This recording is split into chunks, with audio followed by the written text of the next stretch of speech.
Isasama po niya tayo hindi ba kapag umalis siya, tanong ng anak kaya naman binitawan niya ang ginagawa upang balingan nito ng tingin. Anak, huwag mo isipin yan dahil hindi na tayo iiwan ni papa mo, okay? Makakasama mo na siya habang buhay, anya. Tumahimik naman ang kanyang anak hanggang sa pumasok si Vincent. Nagtaka siya dahil ito ang sumando sa kanila pero hindi na siya nagtanong pa, dumiretso na lamang sila sa mansyon nang makauwi na subalit pagbukas ng malaking pintuan, bumungad sa kanya ang napakagandang paligid, mga bulaklak na nagkalat kung saan, mga lobo na nakakalat din sa labag lalo na ang nagpatutot sa bibig niya si Adrian na nakatayo sa gitna habang may dalang napakalaking bulaklak. Ah, anong kalokohan na ta, Adrian? Well, gusto ko na kasing atali ang isa dyan dahil baka makawala na naman, dahan-dahan pang lumapit sa kanya. Adrian naman, maluha-luha ang bulok ni Celeste. What? Mamaya ka na umiyak dahil hindi pa ako nagsisimula, nagtawanan pa ang saksi sa kanilang proposals. Celeste Gonzalez, will you marry me? Wala nang maraming dada at gusto kong pakasalan mo. Sumimangot ang iba subalit hindi si Celeste dahil ito na ata ang pinakamasayang araw na nangyari sa buhay niya. Paano kung ayoko? Anak, ayaw ni nanay mo, tatanggihan yata ako, kailangan ko na ata siyang kidnapin at itago sa isla para mahalin niya ako diba? Opo, Papa, gawin mo po, pagsuporta pa ng bata kaya naman napuno ng tawanan ang living area. Muling tumahimik ang lahat at nagtama ang paningin nila para bang huminto ang oras habang titig na titig ang mga mata nila sa isa't isa. Sasagutin mo ba, love? Pakakasalan mo ba ako? Yes, pakasalan kita, nagpalakpakan ng lahat nang marinig nilang lahat ng sagot ni Celeste. Saksi ang lahat kung paano hinalikan at niyakap ng binata ang babae. Lahat sila ay masaya dahil sa wakas matapos ang matagal na paghahanap, nakita na nila ang taong magpapasaya at magmamahal sa kanila. Wakas, hindi mo ari ni Adrian kung dapat ba siyang matuwa o mainis dahil sa loob ng 5 taon, parang multo na paulit-ulit siyang dinadalaw ng babaeng naka one night stand. Parang isang sirang plaka na paulit-ulit tumutugtog sa kanyang isipan ang kanilang gabing magkasama, isang gabing mistulang isang iglap lamang, ngunit nag-iwan ng malalim na bakas sa kanyang puso. Alam kong gwapo ako, Adrian, pero huwag mo naman sanang masyadong troublemayan. Daig mo pa ang binagsakan ng langit at lupa. Chill lang, malamig na turan ni Vincent, ang kanyang kaibigan. Mas lalo lamang sumasakit ang ulo niya sa tuwing naiisip ang kanyang katangahan. Bakit ba hindi niya kinuha ang numero ng babae noong gabing iyon? Para siyang isang tandang nakakita ng ginto, pero hinayaan niya itong mawala. Ang init naman ng ulo mo. Ikalma mo lang, dahil 5 taon na ang lumipas. Sana noon mo pa hinanap ang babaeng yun. Sa tingin mo ba? Hindi ko ginagawa, sadyang hindi lang siya mahanap. Hindi ko kagustuhang hindi siya makita. Sadyang hindi pa siguro ito ang tamang panahon, sagot ni Adrian na ikinapailing ni Vincent. Para siyang isang sirena na umaasa sa isang barko na hindi na babalik. Paano kung may asawa at anak na pala siya ngayon? Hindi mo ba naisip na ang tagal na ng panahon nang mangyari yun? Panigurado, hindi ka na naalala ng babaeng yun, segunda ni Vincent na mas lalo lamang nagpasama sa mukha ni Adrian. Isang kabaliwan ba kung aaminin ni Adrian na iniibig niya ang babaeng isang beses lamang niyang nakasama? Hindi niya alam ang kanyang pagkakakilanlan. Maging ang kanyang pangalan at mukha ay hindi niya batid. Marahil, isa na siyang ganap na baliw. Para siyang isang pasang naghahabol sa kanyang buntot. Mabuti pa, hayaan mo na lang yung problema mo sa babae. Mag-focus ka muna sa kumpanya dahil balita ko, nasa maayos na lagay na to ngayon. Pwede ka na rin siguro mag-unwind next week. Iyan ang gagawin ko matapos kong may set kay kuya ang mga reports ko.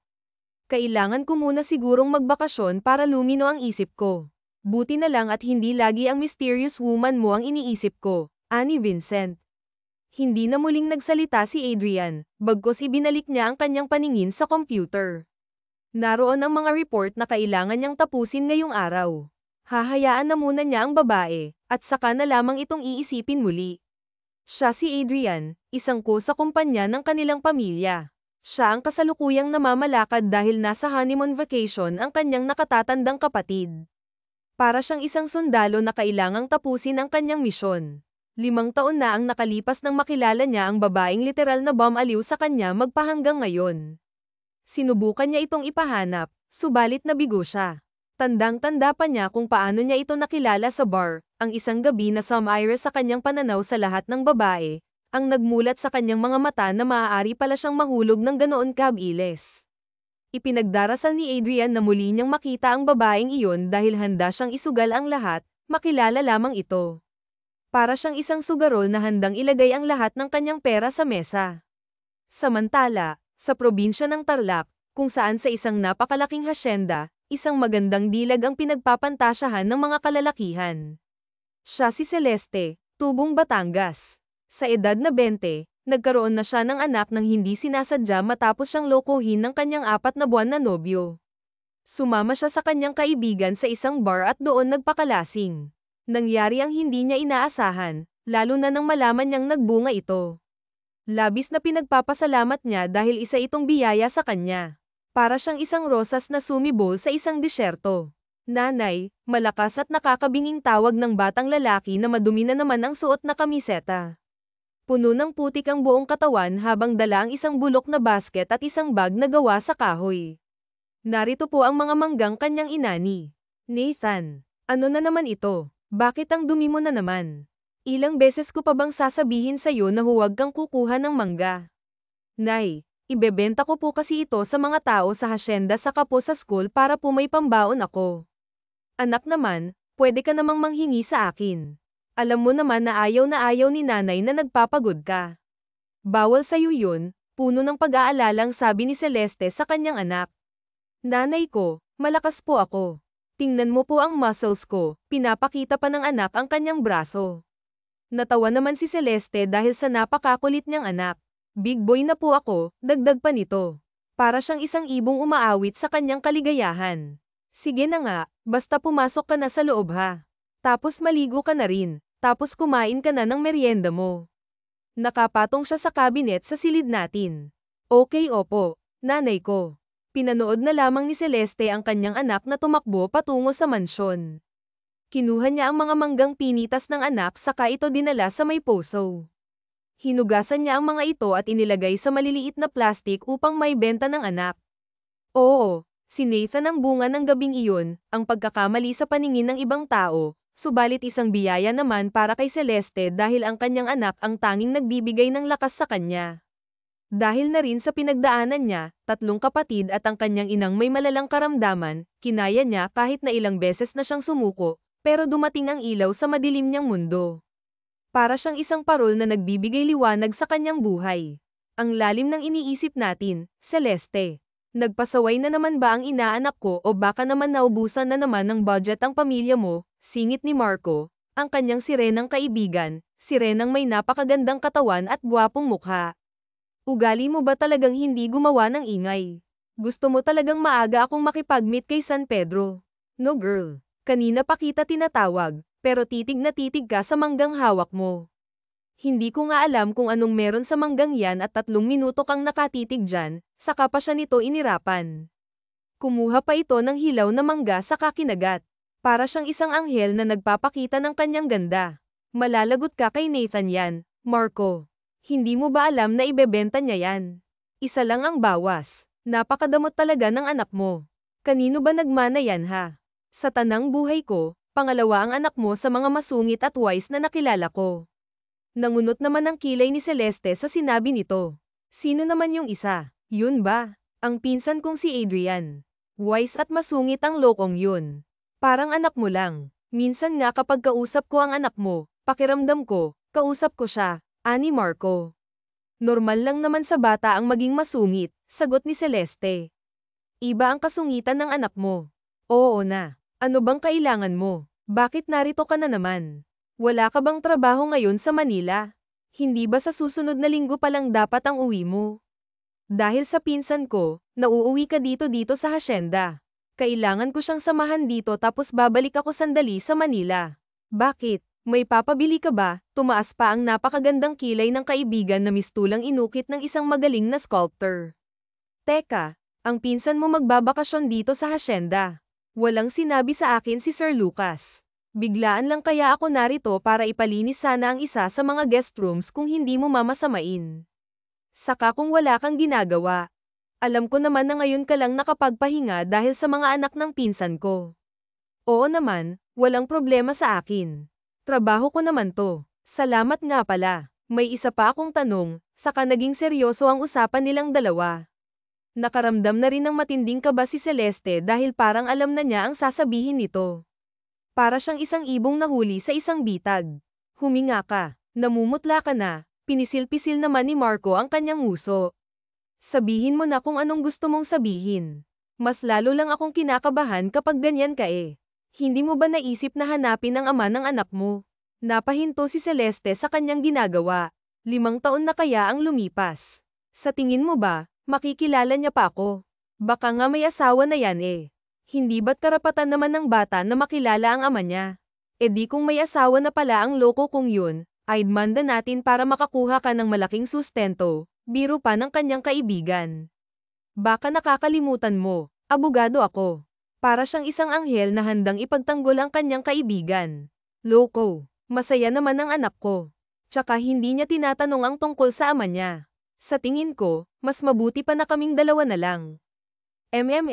Masaya sa ngayon ang anak mo, pero mararamdaman din niya ang kagustuhang makilala ang kanyang ama. Sinasabi ko lang ito dahil lumaki rin ako na walang ama, sagot ni Marco.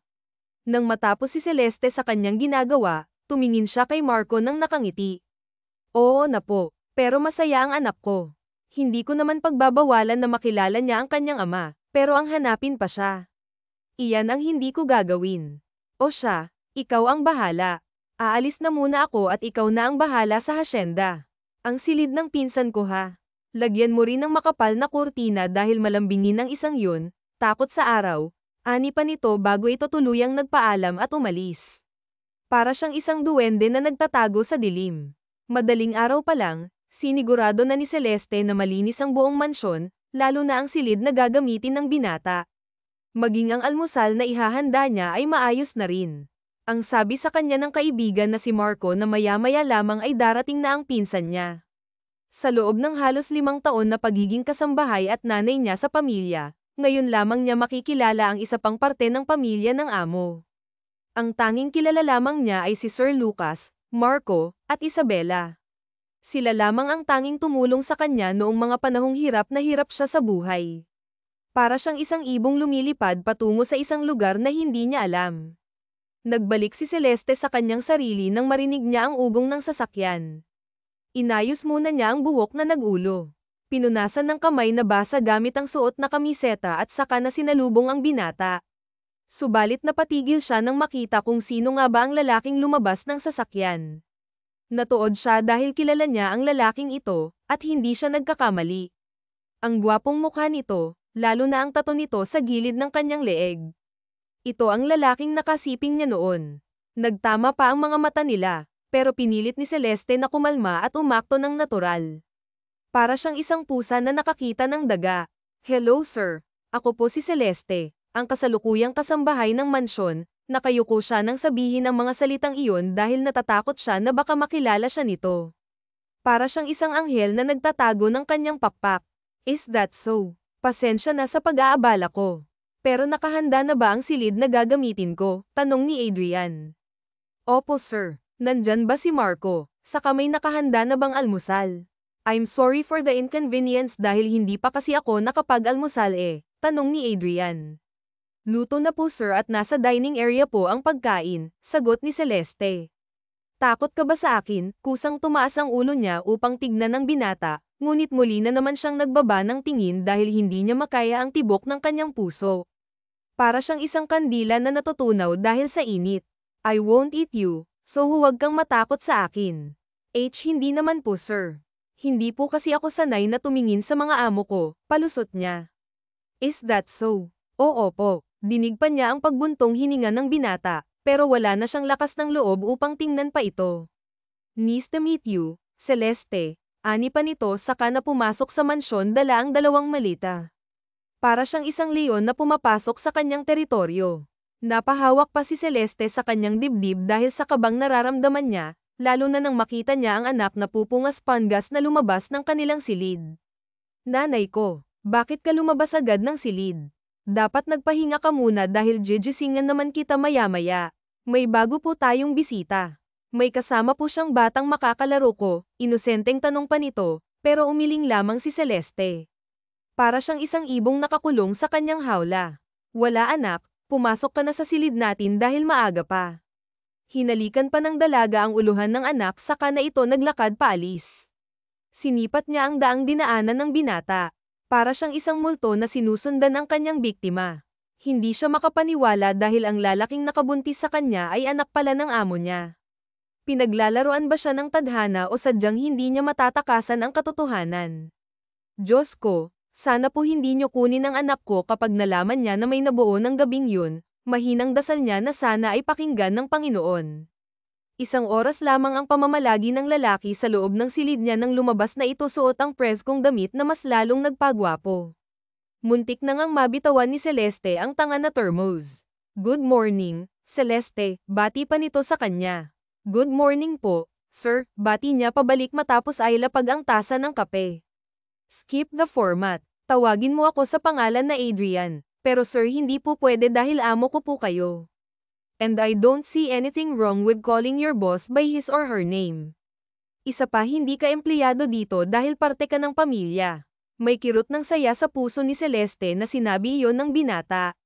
Kahit papaano ay nawala ang mga agam-agam niya para sa binata dahil mukha naman itong mabuting lalaki. Kumain ka na ba? Kung hindi pa, pwede mo akong sabayan po. At hindi na po kasi mamaya pa ang almusal namin. Hindi po ako pwedeng sumabay sa inyo. Sinong nagsabi ng kalokohan na yan? Natameme pa si Celeste nang makita ang inis sa mukha ng lalaki. Ah, ang ibig ko pong sabihin, hindi pa po kami gutom. Kadalasan po, mamaya pa po kami kakain. Kami, may iba pa ba tayong kasama dito? Pinagpawisan naman ngayon si Celeste. Bakit nga ba niya nakalimutan na hindi pa pala nito kilala ang anak? Opo, kasama ko po ang anak ko, nanay ko. Sakto naman ang paglabas ng anak niya kaya naman sa bata pumukaw ang tingin ni Adrian. Maging ang anak niya ay napatigil nang makita ang lalaki. Kinabahan si Celeste dahil baka nakilala nito ang bata, pero nagulat siya nang ngumiti ito ng malapad. He's cute, Hisan, oo, nanay ko, sabay pang sabi ng dalawa. Hindi tuloy napigilan ni Celeste ang mapangiwi. How old are you, kiddo? 5 po, pinakita pa ng anak ang 5 daliri sa binata. We have the same eyes po, Pogi, wala sa loob pang sabi ng anak niya kaya naman mabilis niya itong nilapitan. Anak naman. Ano bang sinasabi mo kay sir? Amo siya ni nanay kaya magbigay ka ng respeto. Okay, huwag ka ng maraming sinasabi. Hindi ba papasok ka sa school ni Teacher Merrim mo? Kunin mo na ang mga mangga sa kusina, aniya pa. Pero nanay ko, bakit po pareho kami ng ace ni Kuyang Pogi?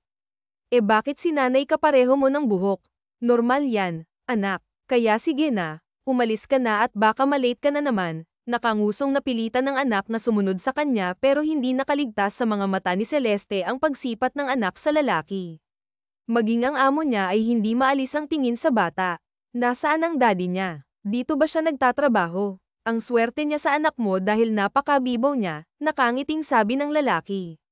Ah, ang totoo, sir, nabuntis po ako nang hindi sinasadya. Wala po akong asawa, naiilang pang sabi niya dahil ayaw niyang magsinungaling. Oh, I'm sorry. Okay lang po, sir. Enjoy your breakfast po at magtatrabaho na po ako. Excuse me po, palom niya pa kaya naman naglakad na siya paalis. Ayaw niyang tumagal na kasama sa paligid ang lalaki dahil nagwawala ang puso niya.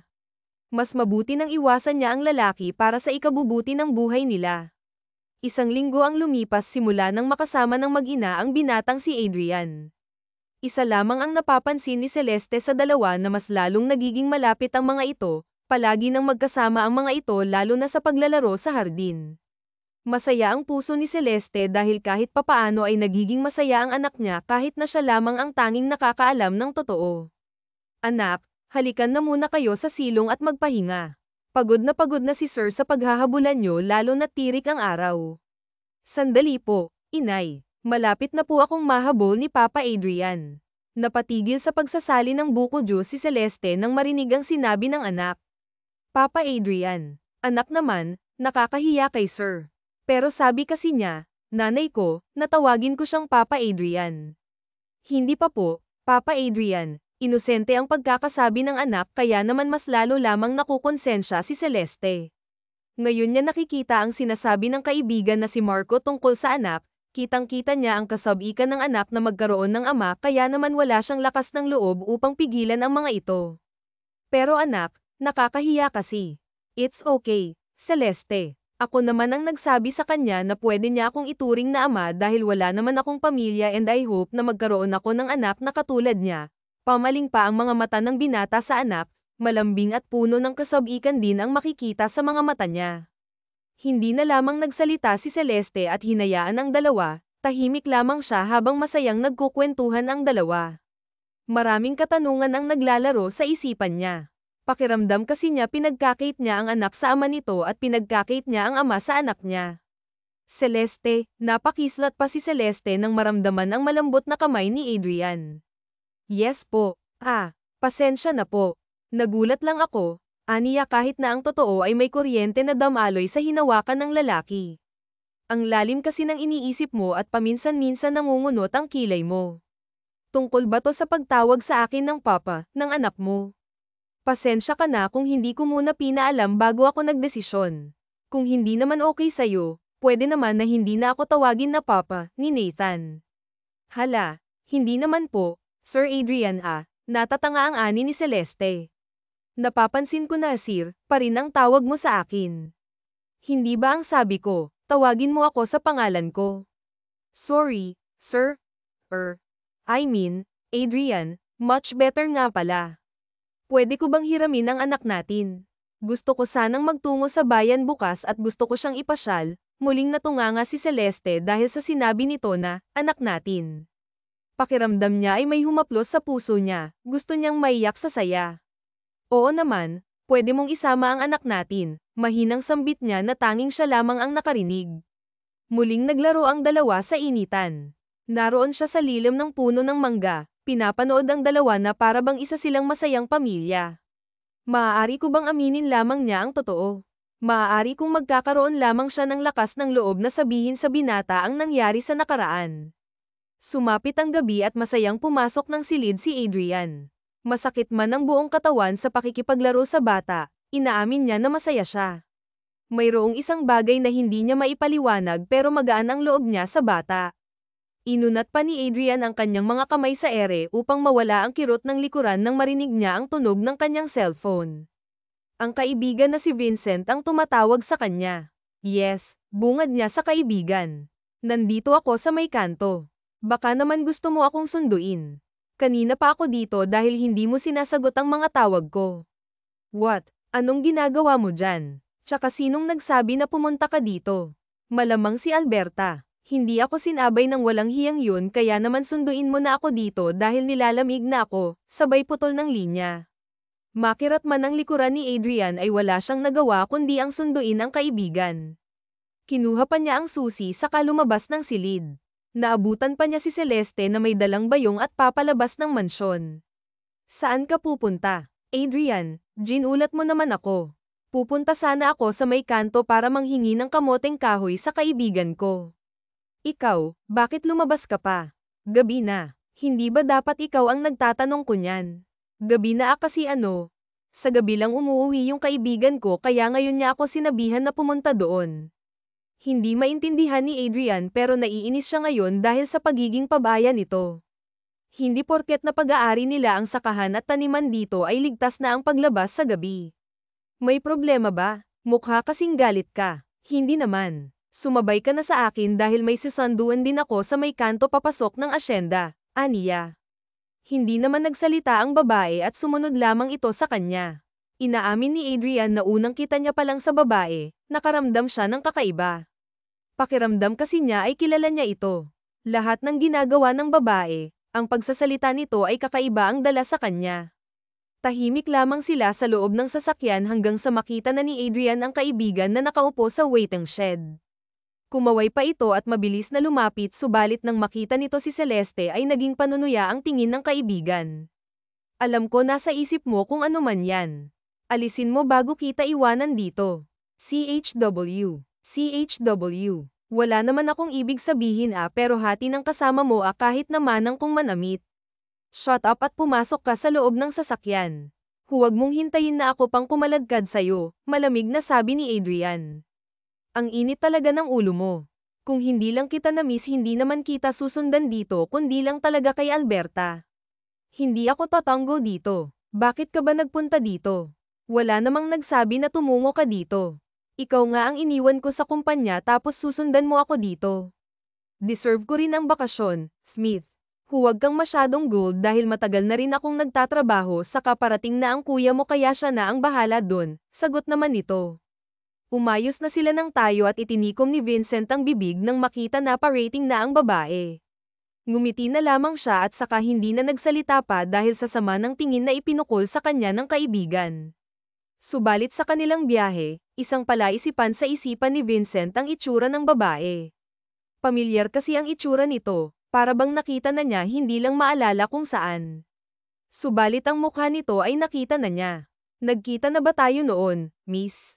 Pamilyar kasi ang mukha mo sa akin, biglang sabi niya kaya naman nagulat si Celeste at mabilis na lumayo. Hindi dahil ngayon lang kita nakita, turan naman ni Celeste saka umiwas ng tingin. Nagulat siya sa sinabi nito dahil maliban sa trabaho at ng isang beses na nagtungo siya sa bar, iyon lang naman ang araw na nakipaghalikan sa ibang tao kaya naman baka nakita na siya nito ngunit saan. You're spouting nonsense again, Vincent. Gusto mo talaga na pabalaykan kita ng Manila, naiinis pa ang sabi ni Adrian na makita kung gaano kalapit ang mukha ng kaibigan sa babae. Bigla na lamang nag-init ang ulo niya kundi lamang siya nagpigil baka nasuntok na niya ang kaibigan. Come on, natatandaan talaga kita. Nakita ko na yung mukha mo. Hindi ko lang alam kung saan pero sigurado ako nagkakilala na tayo. Pwede rin na nagkasalubong kasi hindi ako basta-basta nakakalimot. Wala talaga akong alam sa sinasabi mo. Kung nakita mo man ako noon, baka nga, sabi pa ni Celeste at siya ka na nag-ayos ng upo sa sasakyan. Aha, sigaw nito sinasabayan pa ng malakas na palakpak. Alam ko na kung saan kita nakita. Ikaw yung tigre sa bar noon di ba 5 years ago? Ako yung namali ng pasok ng banyo dahil hindi ko na matiis, sabi nito. Nangunot ang kilay ni Celeste dahil wala siyang maalala. Sige, isipin mo dahil hindi ako nagkakamali. Ikaw yung babae na yun, yung pinagbabato ako ng gamit kasi akala mo sinisilipan kita. Ang kaninang kunot na kilay ni Celeste ay unti-unting nang laki nang maalala niya na ito nga ang lalaking impokrita na nakaaway niya. Ikaw yun. Akalain mo nga naman at bilog ang mundo di ba? Hindi ko alam na magkakilala kayo ni Adrian. Akalain mo nga naman at bilog ang mundo, sabi pa ni Vincent. Nasa bar ka 5 years ago, singit pa ni Adrian. Ilang beses na naman napalunok si Celeste dahil hindi niya alam kung sasagutin niya ba ito o ano. Oh, oo. Kasi, sinama ako ng kaibigan ko ng gabing yun. Sa anong dahilan, tanong na naman ni Adrian kaya naman hindi na nag-isip ng maayos na palusot.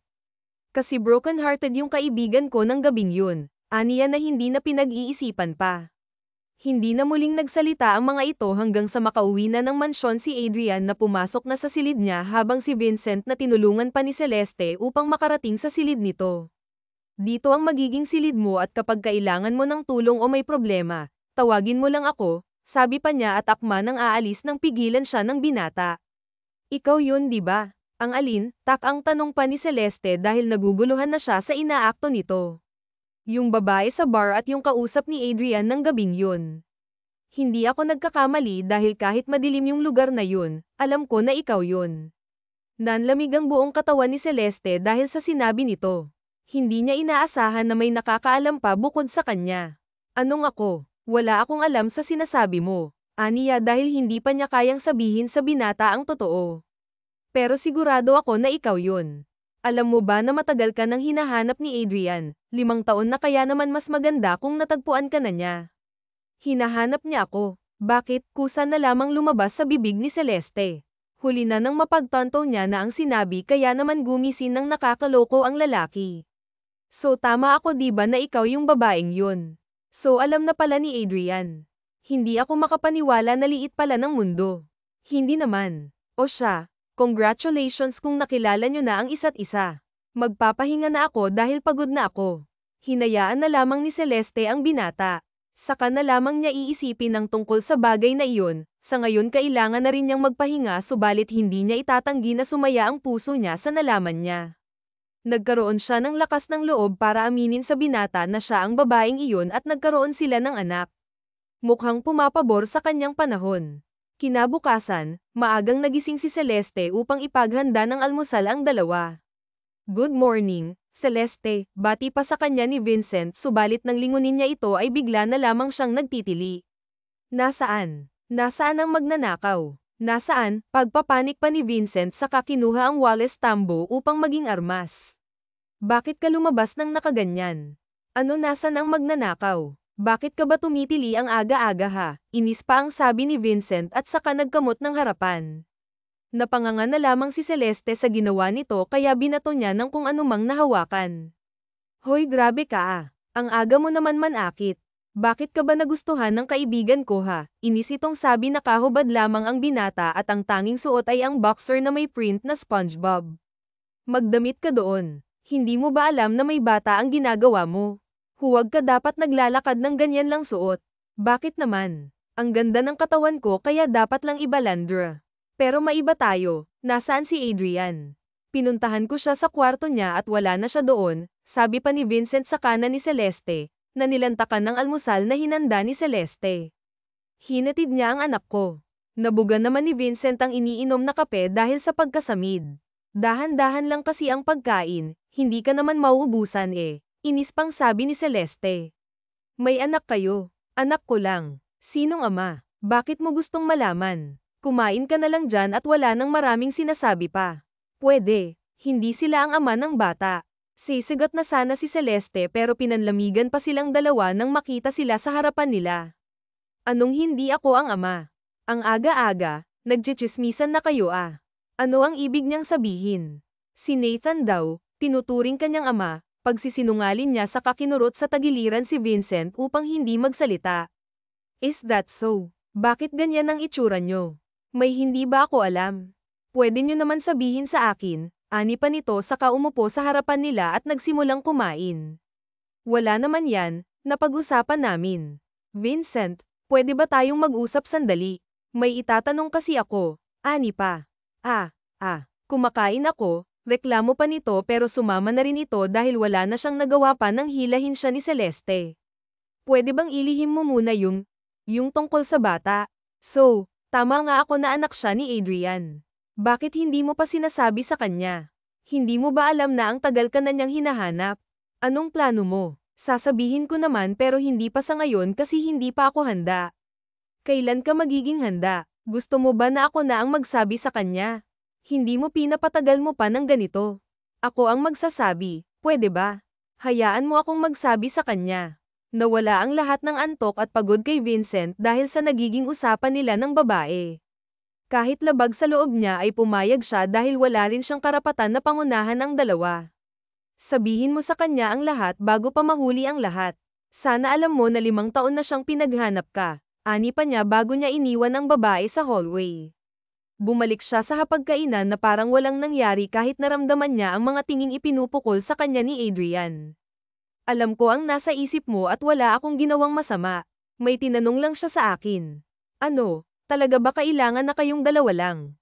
Amoy na amoy ni Vincent ang selos sa lalaki. Kung gusto mo na siya, bakit hindi mo pa aminin? Hindi. Ang pinapatay mo ako sa isipan mo. Hindi ko siya type. Stop talking nonsense dahil yan naman talaga ang gagawin ko, sabi ni Adrian at pinagpatuloy ang pagkain.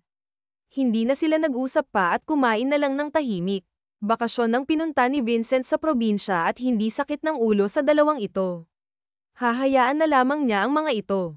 Tutal, hindi na rin sila mga bata. 1 buwan ang lumipas at hindi na namalaya ni Adrian na masyado na siyang tumatagal sa hasyenda. Narito na rin ang kanyang ina at ang nakakatandang kapatid. 2 linggo na rin nang aminin niya kay Celeste ang nararamdaman, 3 linggo na yang nililigawan ng babae at hindi ito madali sa kanya. Hindi niya ang lamang tamang panliligaw kaya naman nanghihingi siya ngayon ng payo sa kanyang ina. Leave me alone, Adrian. Kara-rating ko lang galing sa mahabang biyahe. Baka naman pwedeng bukas na lang, naiinis na sa kanya na sabi ng ina. Ma'am, bigyan mo lang ako ng payo. Paano ka napasagot ni Daddy? Kailangan kong mapasagot si Celeste. Alam mo ba na 3 linggo na niya kung hindi pinapansin, tumaas pa ang kilay ng ina niya nang sabihin iyon. Kasalanan mo. Palagi mo ba naman siyang painpeste, talagang iiwasan ka niyan. Lumayas ka muna sa harap ko, anak, utang na loob. Doon ka sa kuya mo at sa kanya ka humingi ng payo, pantaboy ng kanyang ina. Labag man sa kanyang kalooban ay pinili ni Adrian na magtungo sa kapatid na si Lucas. Dan, tawag pa niya sa kapatid pero hindi siya pinansin. Kung magpapatulong ka sa akin kung paano mo mapapasagot ang nanay ng anak ko, better luck next time. Hindi yan tulad ng mga naging babae mo na easy to get. Lucas, pwede bang huwag mong hinahayaang napapagod siya sa pagbabantay ng anak mo? May kamay ka naman di ba? Bakit hindi ikaw mag-alaga sa anak mo? What the hell, hindi pa makapaniwala si Lucas sa sinabi ng kapatid. What? Totoo naman halos wala na siyang time sa akin kasi lagi niyang binabantayan ang anak mo. Nasaan ba kasi ang asawa mo at bakit hindi siya mag-alaga? Sabi pa ni Adrian na may halong irita. Kapal ng mukha mo, Adrian. Lumabas ka nga sa opisina ko at huwag kang babalik. Sana hindi ka sagutin ni Celeste. Mabilis pang umilag si Adrian nang subukan siyang batuhin ng folder. Ang haba na ng nguso ni Adrian. Sa loob ng 1 linggong naging busy ang dalaga sa pag-aalaga ng bata, hindi na niya ito nakikita madalas at nakakasama kaya naman hanggang sulyap lamang siya sa tuwing nasa hardin nito. Papa, bakit ka pusad? Tanong pa ng bata sa kanya. Ang anak ni Celeste, lumuhad pa siya upang mapantayan ng bata. Paano ang mama mo? Hindi ako pinapansin, Frey po. Gusto niyo po kausapin ko nanay ko para malaman po natin kung bakit hindi kanya pinapansin. Kaya mo ba, anak? Opo. Tanga na akong tanga pero baliw na siya sa babae. Nakita pa nila ang babae sa hardin, bitbit ang anak ni Lucas, nilalaro niya ito na parabang siya ang tunay na ina. Naisip tuloy ni Adrian kung magiging ganito rin ba kasaya ang babae sa magiging anak nila. Hindi niya napigilan ang kabahan dahil sa galit. Nanay ko, sigaw pa ni Nathan kaya naman naaga nito ang atensyon ng ina.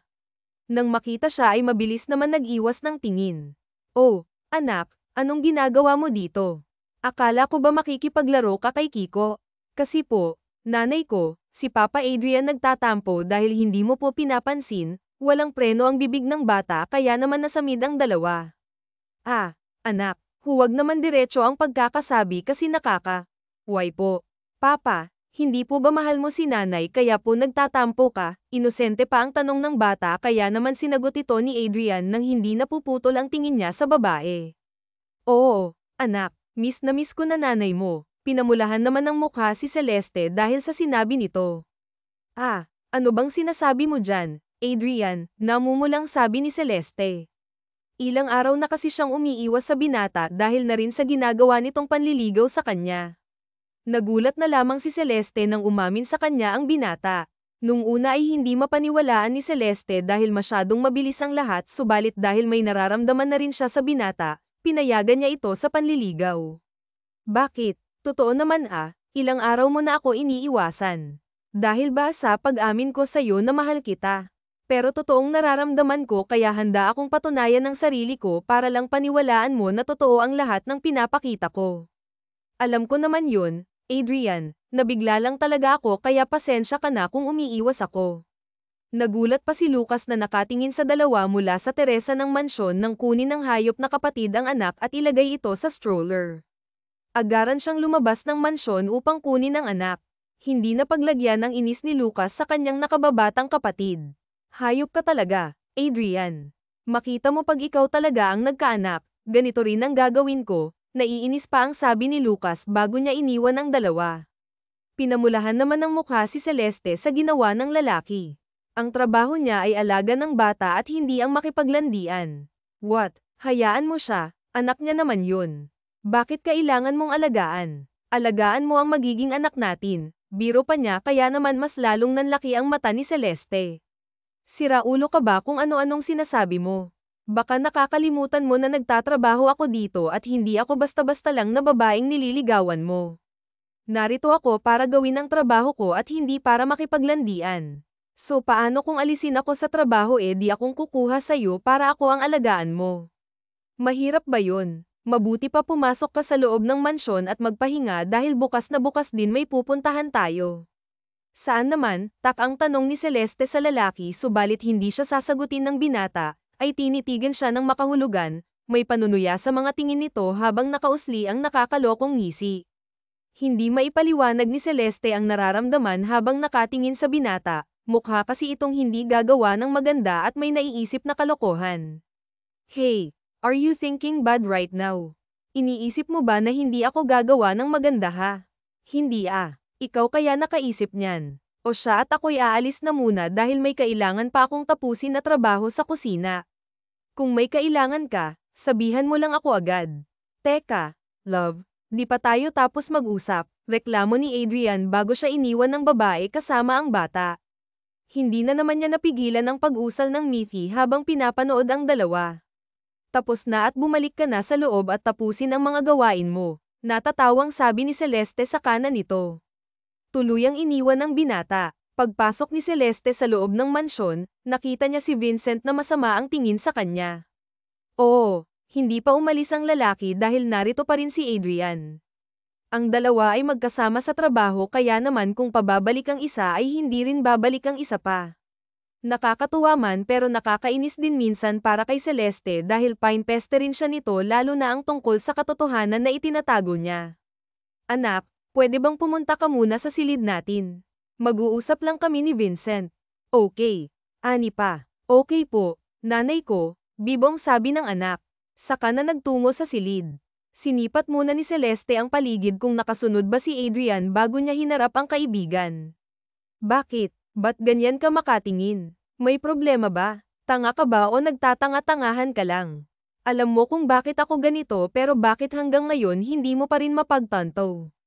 1 buwan at mahigit na kami dito sa asyenda tapos nililigawan ka na rin ng kaibigan ko pero hanggang ngayon hindi mo pa rin maamin sa kaibigan ko na ikaw ang babae ng gabing yun.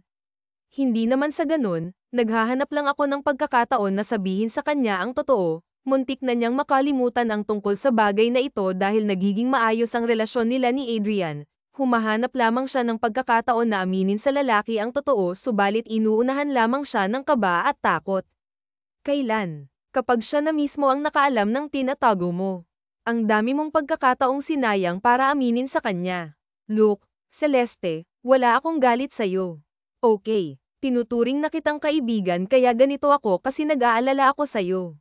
Imaginein mo na ang dami mong pagkakataon para aminin ng totoo pero hindi mo ginawa. Naintindihan naman kita pero hindi rin madali sa akin ta. Okay, walang madali para sa akin. Ang akin lang, aminin mo na bago pa mahuli ang lahat. Mas may intindihan ni Adrian kesa naman pinapatagal mo pa ng ganito.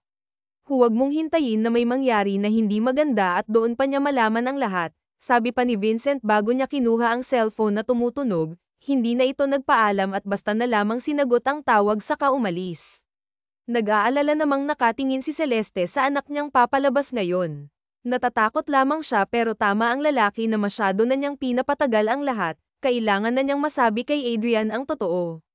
Kinabukasan, maagang umalis si Adrian at Celeste dahil sa date nila subalit simula pa kagabi ay hindi na alam ni Celeste kung paano nga ba aaminin sa lalaki ang totoo. May gusto ka bang kainin, puntahan, sabihin mo lang at doon tayo pupunta ah. Wala ka bang kailangang asikasuhin sa Manila? Okay lang ba na dito ka sa bayan ng ilang buwan? Bakit mo naman, natanong, sinipat pa siya ng lalaki ng mabilis lamang. Kasi nagtataka lang ako diba, nagtatrabaho ka sa malaking kumpanya. Maganda ba doon, paggawa ni Celeste ng topic kahit na gusto na niyang isingit ang tungkol sa nakaraan. Uuwi ako doon kapag sinagot mo na ako para maisama ko kayo ng bata. Alam kong mas mag-e-enjoy si Nathan doon dahil maraming pwedeng makita, sagot naman ni Adrian. Tungkol pala sa babaeng hinahanap mo 5 taon na ang nakakaraan. Paano mo nalaman ang tungkol sa bagay na yan? Mas lalong nangunot ang kilay ni Adrian nang sabihin niya iyon. Nagsimula ng kabahan at matakot si Celeste dahil sa pinapakita nitong emosyon. Sinabi sa akin ni Vincent. I see. What about her? Nag-aalala ka ba na baka hinahanap ko pa rin siya? No. Simula nang makilala kita, nawala na sa isipan ko ang babaeng yun. I badly wanted to see her pero 5 taon na rin naman ang nakakalipas. Isa pa, ikaw na ang mahalaga sa akin ngayon. Mahabang liya ni Adrian kaya naman mas lalo lamang kinabahan si Celeste. Ganun ba? Paano kung matagal mo na pala siyang kilala? Magagalit ka ba sa kanya? What do you mean by that? You mean kung matagal na siyang nasa buhay ko tapos hindi ko pa rin alam? Yes, well, I don't know. I would definitely get mad kung sakali man dahil pinagmukha niya akong tanga, dahil sa sinabi ni Adrian, mas lalong nanlumo si Celeste. Magagalit ka sa kanya. Hindi mo man lang ba hihintayin ng paliwanag niya? Umaasa si Celeste na baka naman magkaroon pa siya ng dahilan upang aminin ngayon. No, marami siyang pagkakataon para sabihin sa akin ang totoo pero hindi niya ginawa. Wait, why are you asking? Hindi mo naman iniisip na babalik ako sa kanya at siya ang pipiliin ko, di ba? Hindi naman. Hey, look at me. Sabihin mo sa akin kapag may nagawa akong hindi mo nagustuhan ha. Ayokong mawala ang like na nararamdaman mo sa akin. Ngayon lang ako nagkaroon ng interest sa babae. I love you. I really mean it. Mas lalong naging mahirap kay Celeste na aminin ang totoo hanggang sa hinayaan na naman niya. Sinulit niya ang isang araw na kasama si Adrian. Sinulit niya ang nakakasilaw nitong ngiti lalo na ang pag-aalaga at pag-asikaso niya sa kanya. Parang ayoko pang umuwi, mahinang bulong pa ni Adrian habang nakayakap sa kanya. 7 na ng gabi at narito pa rin sila sa pampang, nakatingin sa maliwanag na buwan habang ninanamnam ang malamig na simoy ng hangin. Gabi na kaya baka hinahanap na ako ng anak ko. Oo nga pala, pero dito muna tayo at gusto kong makasama ka dahil alam kong bukas aalagaan mo na naman ang anak ng kapatid ko. Kahit hindi makita ni Celeste alam niyang nakanguso ito ngayon. Pwede naman tayong mag-usap diba pero hindi mo naman ako kailangang sundan at bantutan sa maghapon, sabi pa niya. Fine pero may gusto ka bang sabihin sa akin? Pansin ko lang sa mukha mo na para bang may gusto kang sabihin sa akin. Pwede mo naman sabihin at hindi naman ako magagalit, Adrian. Yes, at saka mas hinigpitan ang yakap nito sa babae. Paano kung may tinatago ako? Sa'yo, magagalit ka ba? Paano kung may isang bagay pala ako na hindi sinasabi? No, bakit naman ako magagalit pero diba, sinabi mo na magagalit ka. Yes pero hindi ka kasali. I always try to understand you first bago ako magalit sa'yo kaya huwag kang matakot na magsabi sa akin kung may bumabagabag dyan sa loob mo. Hindi naman, ang totoo niyan gusto ko sanang sabihin sa'yo ang tungkol sa babae, napalunok pa si Celeste dahil ito na ang pagkakataon para masabi niya. Oo, yung babaeng nakilala mo 5 taon na ang nakakaraan, ang totoo, tumunog ng napakalakas ang cellphone ni Adrian kaya naman hindi na nasabi ni Celeste ang dapat sasabihin. Ano nga ulit yun? Tungkol sa babae nung sagutin mo na kaya, kanina pa tunog ng tunog utos ni Celeste. Sinunod naman siya ni Adrian at sinagot ang tawag pero ang kaninang kalmanteng mukha nito ay biglang nawala, gulat at galak na nagbigay ng matinding takot kay Celeste. Are you sure na nahanap nyo na siya? Hindi to biro ngayon as in nahanap nyo na. No, bukas na bukas lang pupunta ako dyan. Huwag nyo nga hayaan na makaalis siya, saka na pinatay ni Adrian ang tawag. Ah, anong meron? Sino ang nahanap na? Nauutal pa niyang tanong dahil hindi niya gusto ang naiisip. Ang babaeng matagal ko nang hinahanap, natagpuan na. I'm so excited to meet her dahil marami akong katanungan na gusto kong masagot niya. Hindi na itanggi ni Adrian ang galak habang si Celeste ay nanginginig naman sa takot. Nahanap na siya? Paano? I don't know pero gusto ko siyang makilala kahit isang beses lang. Gusto ko lang siyang makita. Paano ako? Hey, I'm sorry. Baka naman iba ang maisip mo. I don't like her. Okay, ikaw na ang mahal ko pero gusto ko lang siyang makilala. 5 years ko siyang pinahanap kaya gusto ko lang siyang makausap. Usap lang, nothing more. Please trust me. Nanaig ang matinding katahimikan sa pagitan nila. Hindi na nga halos may galaw ni Celeste ang labi upang magsalita at aminin na siya ang babaeng iyon kung kitang-kita niya kung paano nagbago ang mood ni Adrian. Gusto ko nang umuwi, Adrian, puno ng sakit na sabi niya sa binata. Alright, mas nasaktan pa siya sa tipid na sabi nito hanggang sa makauwi sila ng mansyon ay hindi na sila nakibuan pa. Ramdam ni Adrian ang pagbabago sa ugali ni Celeste kaya naman hindi na rin niya pinilit. Madaling araw pa lang nang umalis si Adrian patungong Manila. Hindi na niya ito pinaalam pa sa mga kasama sa bahay dahil nais niyang makausap ang babae 5 taon na ang nakakalipas. Mabilis lamang ang naging biyahe niya at nakarating siya agad sa kumpanya. Naabutan pa niya si Marco ang pinsan niyang aligagang lumabas ng elevator, Nagkabungguan pa sila nito. Adrian, mabuti naman at naisipan mo nang umuwi ng Manila. Kumusta ang bakasyon mo? Sabi pa nito subalit nilagpasan lamang niya ang pinsan dahil nagmamadali siya. Hindi na lamang nagsalita si Marco at hinayaan ang suplado niyang pinsan habang siya naman ay pumasok ng opisina at bumulaga sa kanya ang babae. Hey, kinakabahan pa niyang sabi ngunit nang humarap sa kanya ang dalaga ay wala siyang maramdamang kakaiba. Pwede bang umuwi na ako, sir? Hindi kasi ako hinahanap niyang babae. Baka kasi hinahanap na ako ng asawa ko, ani pa nito. Hindi mo ba maalala 5 years ago sa bar, sinipat pa ni Adrian ang batang hawak nito na nasa 3 taong gulang.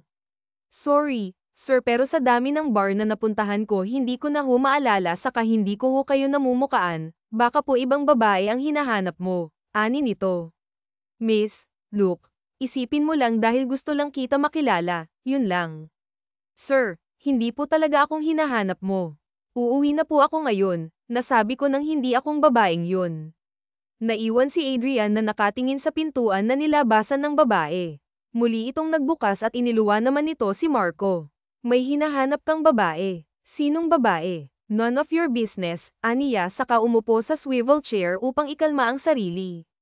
Baka naman pwede mong sabihin sa akin dahil may kilala ako na kapareho mo.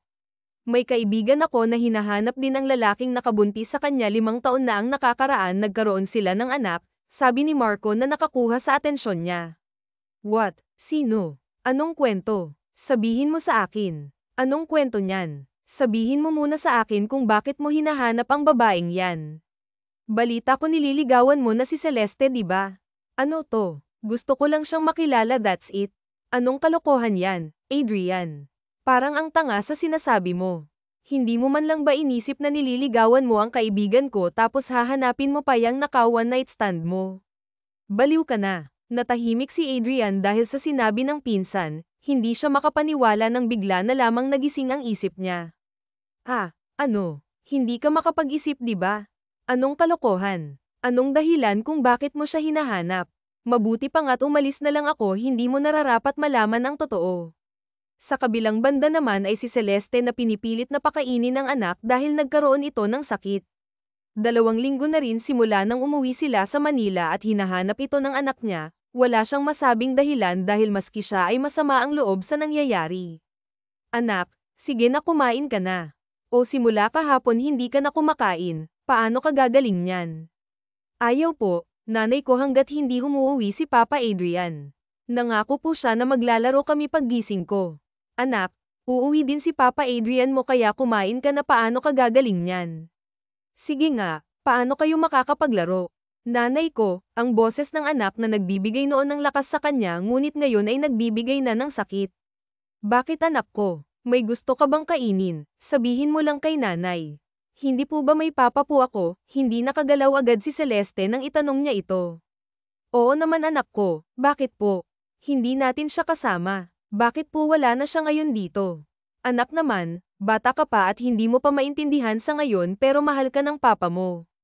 Okay, sorry kasi naging duwag si nanay. Pamatak na nga ang luha ni Celeste habang pinagmamasdan ang mukha ng anak, nanginginig ang mga kamay niya habang tangga ng pinggan na may pagkain na lugaw. Sana po, nanay ko, nandito si papa para po may mag-aalaga sa'yo kasi po nanay yung mga kaibigan ko, kasama nila ang mga papa nila. Anak, sige na kumain ka na saka na lang natin pag-usapan ang tungkol sa papa mo. Okay, basta makikilala mo si papa mo balang araw kaya naman huwag ka nang mag-alala. Okay, sorry po nanay ko. Hindi anak, pasensya ka na kasi duwag si nanay, mahinang bulong niya at saka pinakain ng anak. Nang mapainom na niya ito ng gamot at pinatulog, lumabas na rin siya ng silid. Nagulat siya nang makita si Vincent na nakasandal sa pader habang masama ang tingin sa kanya. Vincent, kumusta na si Nathan? Di pa rin ba siya gumagaling?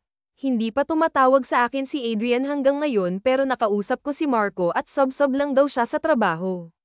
Hindi ko naman tinatanong Vincent, malamig niya ang turan. Alam ko ang nangyayari sa anak mo ngayon. Yan lang ang epekto ng pagsasawalang bahala mo kaya noon pa man sinabi ko na sa'yo na sabihin mo ng totoo pero hindi ka nakinig. Please lang, huwag muna ngayon okay? Huwag muna ngayon. Ilang beses pa ba kapag huli na ang lahat? Kung alam ko lang natagal ng ganito ako na lang sana ang nagsabi sa kanya baka masaya na ang anak mo ngayon at ang kaibigan ko, malamig na tinura ni Vincent saka na tuluyang iniwan si Celeste na lumuluha. Hinayaan niya ang dalawa at hindi siya hihingi ng depensa dahil alam niyang wala siyang ginawang masama, hindi siya nagkulang sa paalala at kung anuman ang mangyari kasalanan itong lahat ng babae. Inunat ni Adrian ang likuran niya nang matapos ang huling folder ng trabaho niya. 2 linggo na pala siyang hindi nakakauwi ng hasyenda. Nahihiya siyang umuwi sa ngayon dahil na rin sa biglaan niyang pag-alis pero kailangan niyang suyuin ito dahil alam niya na nasaktan niya ito. Wala na siyang sinayang na oras pa at basta na lamang umuwi ng probinsya. Bago siya umuwi bumili siya ng pasalubong at bukay ng bulaklak upang suyuin ang babae. Sa kanyang biyahe nakatanggap siya ng mensahe na gumunaw sa mundo niya. Nanlamig ang buong katawan niya habang nagmamaneho at pakiramdam ni Adrian ay nawalan siya ng lakas dahil nalaman niya na nasa ospital ang batang si Nathan. Mabilis siyang lumabas ng kotse saka dumiretso sa loob ng ospital. Naabutan niya si Vincent na nakaupo sa waiting shed mag-isa. Anong nangyari sa bata? Bakit dinala sa ospital si Nathan? Dengue. What? Dengue. Bakit niyo hinayaang umabot sa ganyan? Hindi ba dinala ni Celeste ang bata noong mag-umpisa ng magkasakit? Naging matigas ang ulo ng anak mo kaya hindi agad nadala, nag-aantay siya sa may labasan hanggang sa uwi ka pero sira ulo ka at hindi mo man lang naisip ang maiiwan mo. Hindi itinago ng kaibigan ang galit sa kanya. Anong ibig mong sabihin inaantay niya ako? Bakit hindi niyo siya pinigilan? Inaayos ko lang ang gusot na nagawa ko kaya ngayon lang ako nangyari na ito ka na at mabuti naman at narito ka na kailangan ka mamaya ng mga doktor kaya huwag kang aalis dyan. Bigla nang nagtaka si Adrian sa sinabi ng kaibigan nasaan si Celeste. Bakit wala siya dito? Kinakausap siya ng mommy mo. Maya-maya lang lalabas na ang doktor kaya maghanda ka. Hindi nga nagkakamali si Vincent dahil lumabas nga ang doktor. Sino po ang daddy? Tara na po at kailangan na po kita kuhaan ng blood samples. Nagtataka man ay sumunod pa rin sila sa nurse. Kinuhanan siya ng sample ng nurse na labis niyang pinagtaka. Nurse, para ba to sa bata? Hindi ako ang ama niya kaya malabo na pareho kami ng blood type. Positive A dagdag po ang bata, sir. Kayo po ang tanging makakapagbigay ng dugo sa bata. Positive AB po kayo. Teka, nurse parang nagkataon lang siguro na pareho kami ng blood type. Hindi ba imposible naman hindi niyo po ba natanong ang ina ng bata? Confirm mo na lang, sir, kasi ama po kayo ng bata, sabi nito bago siya iniwan. Makalipas ang 30 minuto, lumabas si Adrian at humarap sa kaibigan. Alam mo, hindi ka dapat sa akin magalit, kundi sa babaeng yun. Kung sinabi niya sana agad, hindi aabot sa ganito. So, alam mo nga, bakit hindi mo sinabi sa akin? Vincent, dahil nakiusap sa akin si Celeste. Mabuti pa at siya na lang ang kausapin mo at huwag ako dahil wala pa akong pahinga simula nang madalas sa ospital ang anak mo. Marami pang katanungan sila sa kaibigan subalit siya naman ang dating ni Celeste na namamaga ang mata, sa likuran niya ang ina na namumula din ang mga mata. Talk to her, son. Huwag mong unahin ang init ng ulo at galit, tatanggalan kita ng mana, babala pa nito. Nagtungo sila ni Celeste sa lugar na walang masyadong tao na dumadaan. Nakatayo lamang sila doon at naghihintayan kung sino nga ba ang magsasalita. Totoo ba? Si Adrian na ang pumutok sa katahimikan. Sorry, hindi ang gusto kong marinig mula sa'yo. Ang gusto kong sagutin mo kung totoo ba na anak ko si Nathan. Bakit hindi mo sinabi sa akin? Natakot lang naman ako na magalit ka sa akin, pero hindi ka natakot na pwede akong magalit ngayon. Alam mo ba kung ilang taon kitang pinahahanap tapos kasama lang pala kita? Masaya ba akong gawing tanga, Adrian? Hindi naman ganun, natakot lang ako na aminin sa'yo dahil ayaw ko natanggihan mo ang anak ko. Ganun ba kababa ang tingin mo sa akin na tanggihan ng anak ko kung ang tagal ko nga kayong hinahanap? Puno ng hinanakit ang boses ni Adrian. Sakit naman at konsensya ang nararamdaman ni Celeste. Hindi niya akalain na sa ganito pa niya malalaman ang lahat kung kailan ang anak niya ay nag-aagaw buhay at saka pa sasabihin sa kanya ang totoo. Alam mo naman di ba na matagal ko nang hinahanap ang babaeng yun. Gusto ko lang siyang makausap upang makilala, that's it. Kasi nandyan ka na sa buhay ko pero pinaintindi sa akin ni Albert na mali yun. Hindi ako umuuwi kasi nahihiya ako sa'yo. Bumabalik ako para sana maging maayos ang lahat tapos ito lang maabutan ko. Hindi naman sa ganun, sasabihin ko naman pero inunahan lang talaga ako ng takot. Dapat sinabi mo na sa akin, mahirap ba yun, Celeste? 5 taon. 5 taon akong noalay sa anak ko. Sorry, hindi mo naman kukunin ang anak ko, di ba? Please. Sorry, natakot lang ako, hagulgol niya kay Adrian na blanco ang tingin sa kanya. Kukunin ko ang bata. Pakiramdam ni Celeste ay pinanlamigan siya ng buong katawan nang sabihin iyon ni Adrian, nang inag ang mga kamay niya habang tuloy-tuloy ang pagpatak ng mga luha niya, nagsusumamo din ang mga tingin niya kay Adrian. Adrian please, huwag mo naman gawin sa akin ang hanak ko na lang ang meron ako. Patawarin mo ako kung hindi ko nasabi agad. Please huwag mo naman kunin sa akin si Nathan. Pakiramdam ni Celeste ay ikakamatay niya kapag nawala ang anak niya sa kanya, hindi ito ang ginusto niya. Gusto lamang niya na mabigyan ng maayos na buhay ang anak, hindi niya sinasadya ang nangyari. Kukunin ko ang bata, Celeste pero kasama ka. Hindi ko hahayaan na pati ikaw ay hindi sasama sa akin. So tumahan ka na. I'm sorry kung nasaktan kita. Galit ako pero naintindihan ko. I'm sorry hindi ako nag-iisip itatama natin ngayon. Adrian naman. I know. Sorry, gusto ko lang makita ka na umiiyak. Loko ka. Sinapak-sapak pa ni Celeste ang dibdib ng lalaki pero si Adrian ang tanging naiganti niya ay mahigpit na akap at kasiguraduhan na hindi na sila mag-iisa pa ng anak. Itatama natin ang lahat, gusto kong mag-umpisa tayo uli. Naintindihan mo ba? Kasi kung hindi ay dadaan ko sa paraan na mas madali mong maintindihan. Simula ng araw na iyon, naayos ang gusot sa kanilang pagitan, napagpala sa mga pagkakamali nila at nangako na hindi na kailanman ito uulitin. Parang pelikula naman nang magising ang kanilang anak at malaman nito na si Adrian ang kanyang tunay na ama, iyon na ata ang hindi malilimutan na senaryo sa buhay ni Celeste lalo na kung paano umiyak at yamakap sa isa't isa ang mag-ama niya. Lumipas ang 1 linggo at tuluyan nang ang gumaling si Nathan at ngayong araw ang labas dito sa ospital. Nanay ko, wala pa ba si Papa? Namimiss ko na po siya, nakabusangot na sabi ng anak. Anak naman, 2 oras pa lang nawawala si Papa mo. Hindi ba nagpaalam naman siya na may gagawin siya? Antayin natin. Okay pero nanay ko, hindi mo po maintindihan na namimiss ko na po siya. Namimiss ko rin ang papa mo pero nangako naman siya na babalik ulit, hindi ba? Antayin mo siya at magpahinga ka dyan dahil mamaya lang uuwi na tayo sa asyenda. Inilagay ni Celeste ang mga damit sa maliit na bag. Uuwi na sila ng anak dahil magaling na ito. Isang himalang matatawag na mabilis ang recovery ng anak kaya naman mabilis nito nalabanan ng sakit.